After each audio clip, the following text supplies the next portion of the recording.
Edward's holiday. The island of Sodor was always a busy island, run by engines as usual. And the superintendent of the railway, Sir Topham Hatt, known as the Fat Controller, always loves his steam engines and makes sure that everything goes like clockwork, and always makes sure everything is right on time. And the Sodor engines always work hard to complete their jobs on time. They don't like confusion and delay. One evening, Thomas backed into the sheds feeling very tired. He was out of puff and overworked. Before he could speak, the Fat Controller with a man dressed up as a station master both came to see the other engines. "Here is Mr. Conductor," he said. "From Shining Time," he said. He will be looking after each of one of yous on my railway, while Lady Hatt and I will take on a much-needed holiday," he said. "A great pleasure to meet you all," Mr. Conductor said at last, but then the Fat Controller turned his attention to the other engines. "Now," he said, "the engine who will be taking me and my wife on holiday will be, but before he could choose which engine who's taking him on holiday, the other engines all shouted and whistled. "He'll choose me," said Henry. "No," said Gordon, "I'm the biggest and the most proudest engine of all. He'll choose me more than either of you," he boasted. "He'll even choose me than you," said James eagerly, but the Fat Controller had already made his decision. "Edward," he said, you will be the engine to take me and Lady Hatt on holiday," he said. Edward was happy. Both Percy and Thomas were happy for Edward, except James, Henry and Gordon were jealous. "That's not fair," complained Gordon. What about me, sir?" said Henry. "What do we get?" "I'll decide which engine to take on holiday with me," said the Fat Controller. "I'll choose either of you next time," he said. "But Edward is my only option. So there," he said. "And I hope all of you will promise to behave while Mr. Conductor is looking after my railway," he said. And he and Mr. Conductor walked away home, leaving the three little engines to sleep, except for the three big engines who were cross and jealous of Edward. The next morning, James was in a bad mood. He started bumping the trucks fiercely at the harbour. He was not happy still. "Why does the Fat Controller like Edward more than us?" he said. "He's too old to be controlled by the Fat Controller," he said. "He'll choose me more than Edward instead," he said. The trucks giggled and thought James was funny. "You asked for it," said James, and he bumped the trucks hard and shunted them into a siding where there was no buffers. "James, stop!" shouted Edward, but James was too angry to talk to Edward. It was too late until James shunted the trucks into the ocean, and they were sunk. James was surprised, especially Donald and Douglas, who both stepped in. "Oh dear, James," said Donald. "What would the Fat Controller think?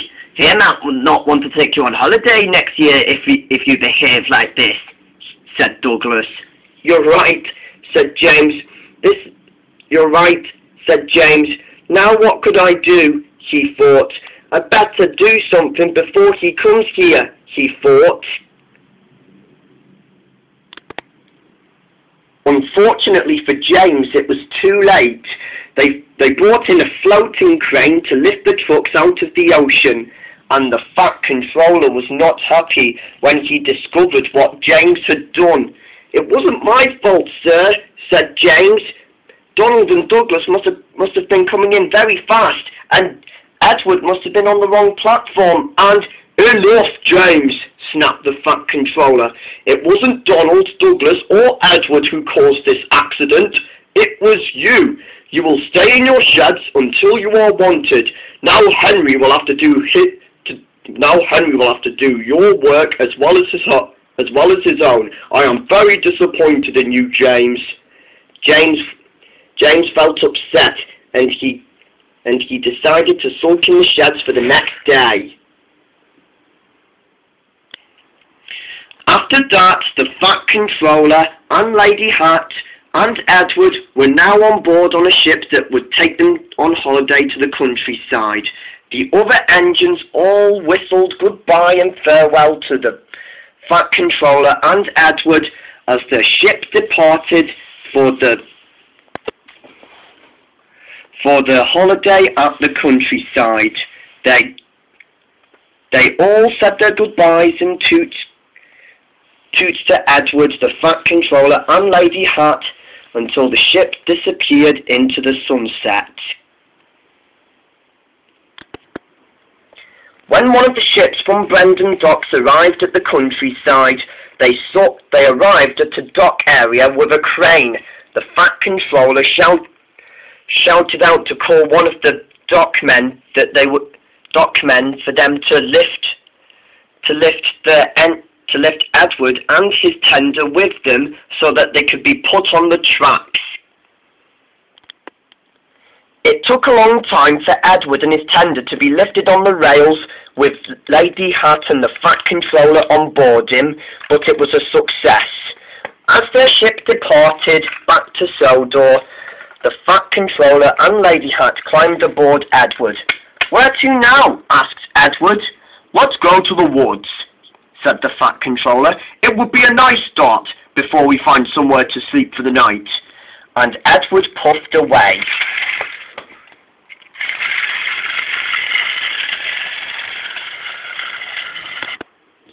Afterwards, they stopped nearby a small summer house where they could stay at for the rest of the night. "This will be a perfect place to sleep at every night," said the Fat Controller. "Wouldn't you agree?" "I couldn't agree more. Couldn't agree more, my darling," said Lady Hat. "I think this is a perfect idea," she said. "Let's stay there for the rest of the night until we come home," she said. Then Edward was happy to stay nearby the summer house, and he watched the Fat Controller and Lady Hat come inside the summer house until they can return home. A few nights later, Edward was happy to be hearing the birds tweeting, and as he was settling down nearby the summer house, he went to sleep, dreaming of peace and quiet. The next morning, Edward was dozing off when he heard the Fat Controller shouting inside the summer house. "Is my railway in good order?" said the Fat Controller. "Yes, Sir Topham Hatt, sir," said the familiar voice. It was Mr. Conductor. "I've heard from your cousin. What is he doing in my railway?" "Let's just say he's just a puppy who needs a good trainer," said Mr. Conductor from the phone. Edward laughed and chuckled and thought it was funny. After the Fat Controller had finished, he got out of the summer house and then spoke to Edward. Today we'll be going to the beach and then to the woods and then up to the mountains," he said. That was an idea Lady Hat has come up with. I'll be happy to take you and Lady Hat around the countryside, sir, on your holiday," smiled Edward. "It would be an honour," said Edward's driver and fireman. "Hop on board and let's go."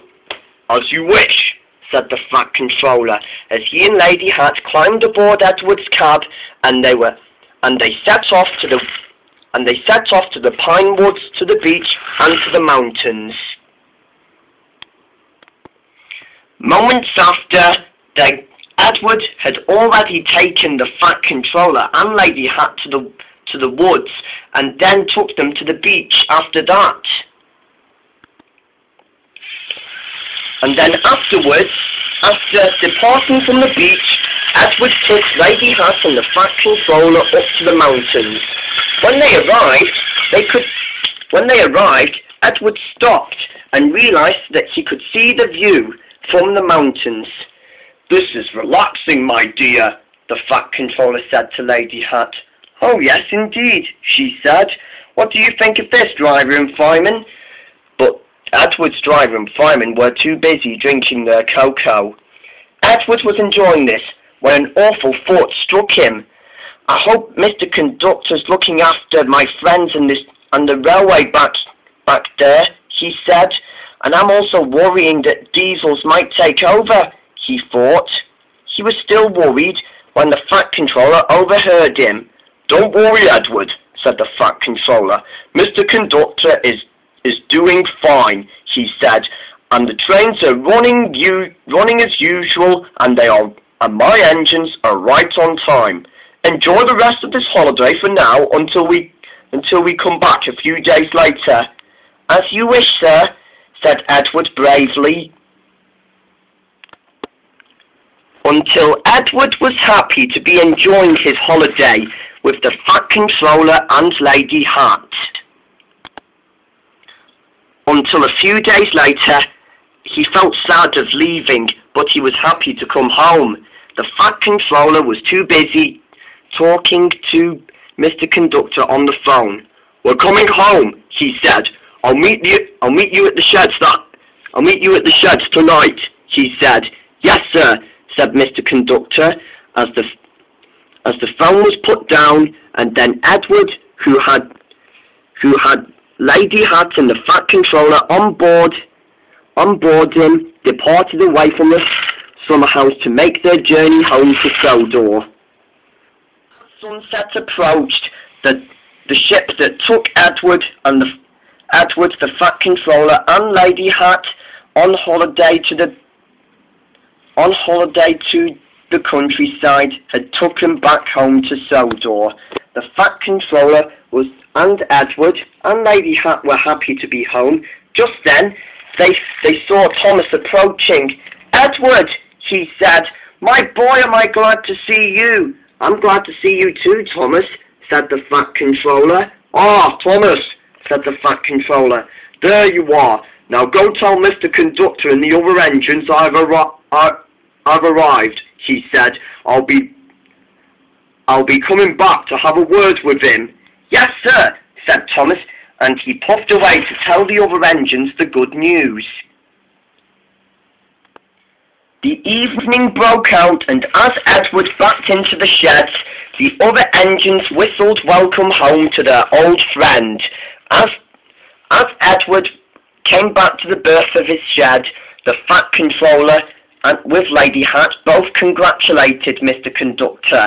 Perhaps I could arrange a visit with you someday," he said, "or you can come to my island," he said. "You are a really useful controller."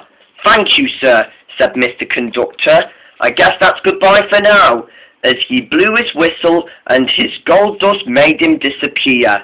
The Fat Controller and Lady Hat weren't so sure how he disappeared, but they walked away feeling tired. The other engines, on the other hand, were very happy to see Edward again. "How was your holiday with the Fat Controller and Lady Hat?" asked Percy. "Was it nice?" said Thomas. "Did you go to the woods and the beach with them?" he asked. "Oh yes, I did," said Edward. "I've really liked going on holiday anyway," he said. "I'm sorry I gave you a hard time, Edward," said James. "That's all right, James," said Edward. "I'm sure the Fat Controller will take you on holiday next year," he said. "Besides, I am full of specials sometimes after all," he said. But speaking of special," said Thomas, we saw an engine called Lady, and Diesel 10 tried to destroy her as he did before." Edward was surprised. After the other engines told their side of the story of Lady and Diesel 10, they went to sleep, knowing that their old friend was reunited back at the sheds of Sodor again.